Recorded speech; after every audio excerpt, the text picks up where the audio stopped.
Let's go to the Ukraine now, where a prominent opposition activist who disappeared a week ago has been found badly tortured on the outskirts of the capital, Kiev. Dmitro Bulatov is the leader of Euromaidan. That's a motorist protest movement. He says he was kidnapped and repeatedly beaten.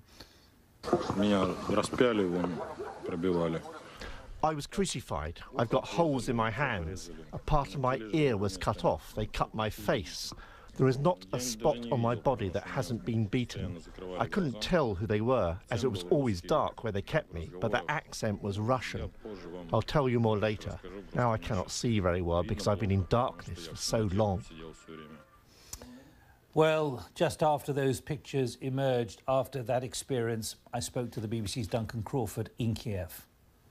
He actually was the leader of a group known as Euromaidan, which was a part of the protest group here who organised convoys to drive around the outskirts of Independence Square, which is behind me, and they were trying to protect the square, make sure that police didn't try to get across the barricades. Also, they drive convoys of vehicles up to government ministers' houses and protest, including outside the home of President Yanukovych. So he was a well-known individual. He's just one of a number of activists who have been taken off the streets and gone missing. Indeed, last week, a number of activists had gone missing. One was found in a forest on the outskirts of Kiev, and he had died, and he bared the hallmarks of torture as well. So there is suspicion by the demonstrators out there that there is some kind of group, they don't know who it is, who is targeting some of their main activists. Well, let me just press you on that, Duncan, because as you say, there have been several cases. Quickly, if you can.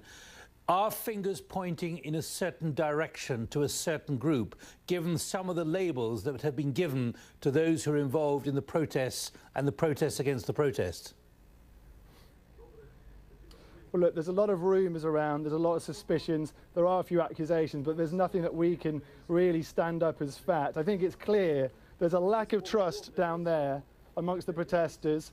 There's a lack of trust from the governments as well on their side in terms of the whole of the negotiations in this process to try and bring an end to the anti-government demonstrations across the country. Just look at what President Yanukovych said yesterday. He called the opposition leaders irresponsible and reckless, saying that they were more concerned about their own opinion poll ratings than solving the crisis in the country. He says he's offered concessions. He says that the opposition should take those concessions. But the fact is, at the moment, we're in a stalemate situation. We've basically got a truce at the moment, but the people on the ground, they're not moving anywhere, and the government are saying they're not going to offer any more concessions.